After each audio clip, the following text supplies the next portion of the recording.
Hi guys, like he says, my name's Darren. I'm the Sales Director of NewsApp Email Marketing. I want to ask a quick question first. How many people in the room already do some form of email marketing? Does anybody already kicks in? Awesome, there we go.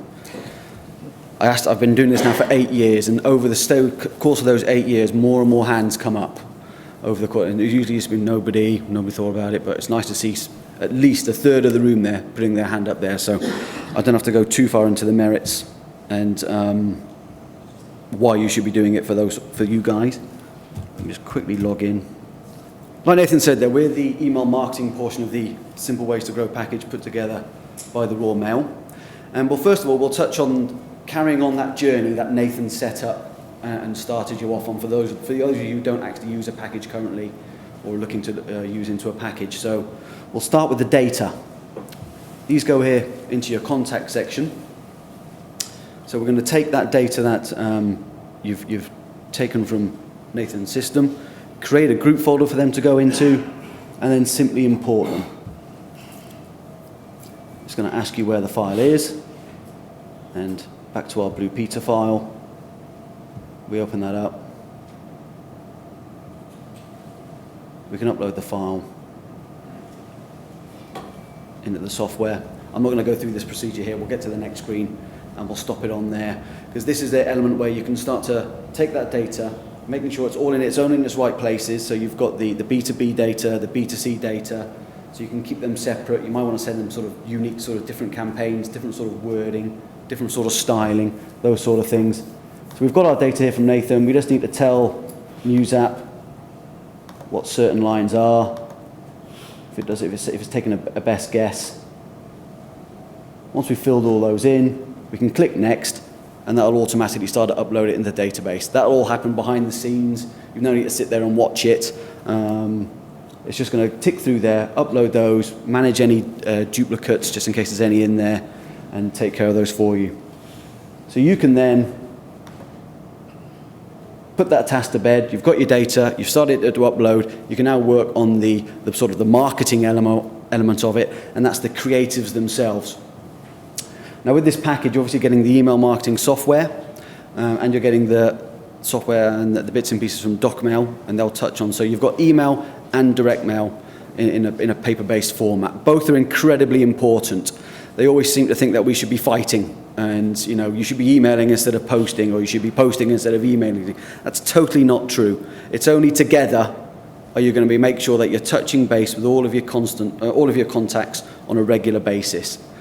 So we're more than happy to be a part of this package together, because we know that both of us can help in any way, shape or form. So, got a little campaign in here that you've put together. You've got a variety of free templates in an account, so you can pick one that sort of matches your branding a little bit more specifically, so you can start to upload your own logos, upload your own templates if you've got one already. Little things like that, little contact details, everything there that you can pop in. You can also, if you wish, take advantage of the Royal Mail's offer of getting a fully bespoke design template built for you by our design guys back in our HQ. But we'll leave this one as she stands. This is more of a flyer. This is something you'll see in a second as well with Jason. So it's quite a nice flyer advertisement, if you will, that you can send through, which you can split up on the email just in case you want to hyperlink the various sections, and I'll show you what I mean by that in a bit more detail later on. Once you're totally happy, that one can be sent through to the database. There's another example here that can be sent through. This is more of a newsletter sort of style layout, where thanks to Nathan and his data, you can really get a bit more personal with what you're sending through to the customers. So you've got that dear, I've bolded it there so it stands out a little bit more, dear at title at last name. So when you're sending this through to your campaign, you can start to put some personalization on it. So even though it is a mass communication, you're touching a little bit more base there with the end reader. All the information in a bit more of a text version. Again, another bit of personalization in here where you can start to make yourself a bit more prominent. And that's more just of a letter style. These letter styles, almost like a letterhead or your own bespoke template, resonates with me with something that Jim mentioned at the very start of this presentation, where guys like yourselves can sometimes only touch base with a customer maybe once a year. Now, email is incredibly powerful to help you guys, just to keep you in these people's minds, because it's a nice, gentle stream of communication going in their inboxes maybe once a month, once a quarter, just so they still know that you're there. So when they do come to need your services again, they're not doing those things that Jim showed where they're going to the internet or they're trawling through meerkat.com or trawling through Money Supermarket. They go, oh, I still get an email from so-and-so. And he keeps you up to date. He's my man, he's my lady, he's my guy. I'm going to go back and take care of them. So it's a fantastic tool to be used for just touching base on a continual stream with those guys that you're only potentially touching base with maybe once a year. Okay. We've got our email, we're happy with it. It's all our little flyer's already and good to go. We just click send.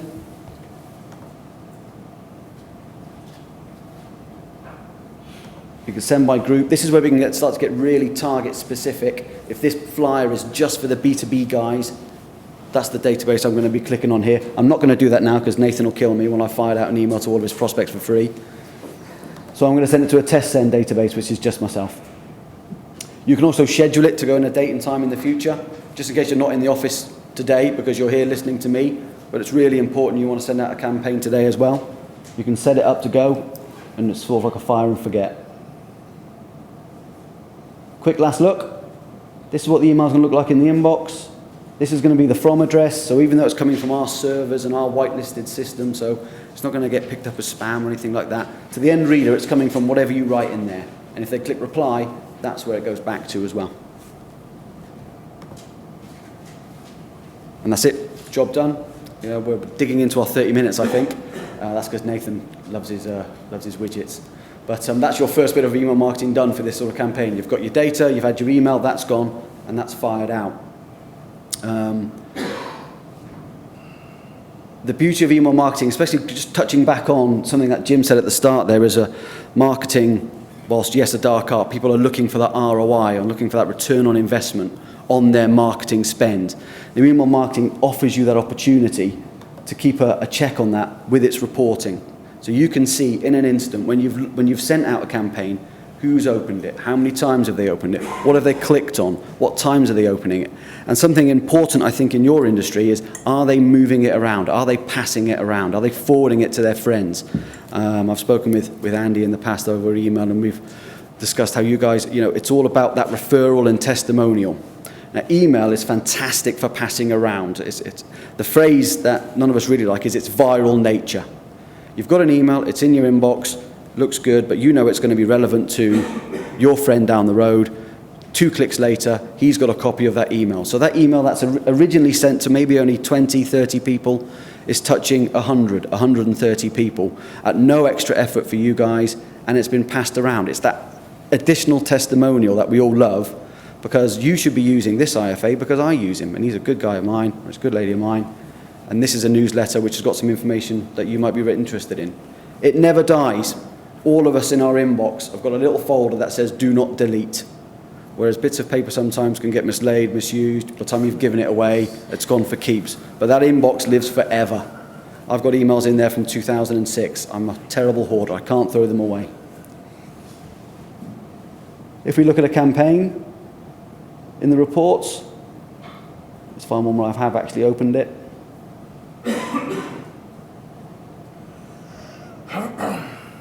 All done in real time, so this report is kicking and live. Let's try that one. So we can see this one was sent this morning when I was having a coffee. It was sent to one person. It's been opened by one person. So if we are thinking about maybe phoning up this database later on with a bit of a follow-up call, we can start, instead of phoning them all from Alan Aardvark to Zoe Zebra, we're going to start phoning them on an order of interest.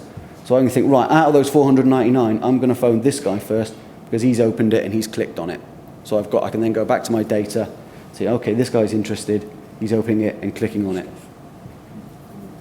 This is the one that we've just sent, so there's going to be no reporting on there. I wonder if I've got it on my phone yet. All of the templates that we put together and all the ones in these accounts are perfect for mobiles, iPads, any sort of medium that the end reader is picking it up on. So they all look pretty tidy and neat in the inbox. So there's one there.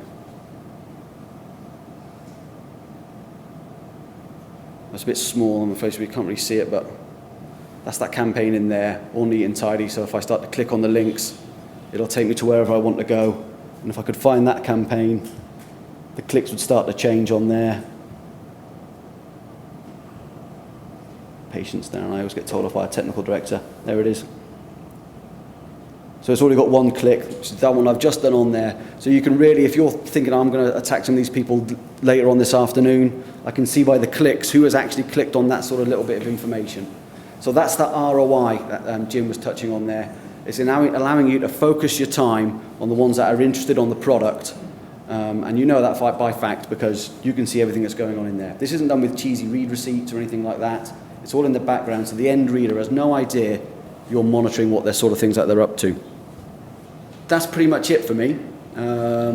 Just wanted to keep the flow going because we've got another guy to come and speak to you now about the doc mail part of it, and so it's just an extension of this journey. We've created and we've sent our email to our database, and we've had a little bit more of a look of not just focusing on that new data we've got. Don't ignore that data you've got currently sat there in your inbox because that's just as valuable. Thanks very much.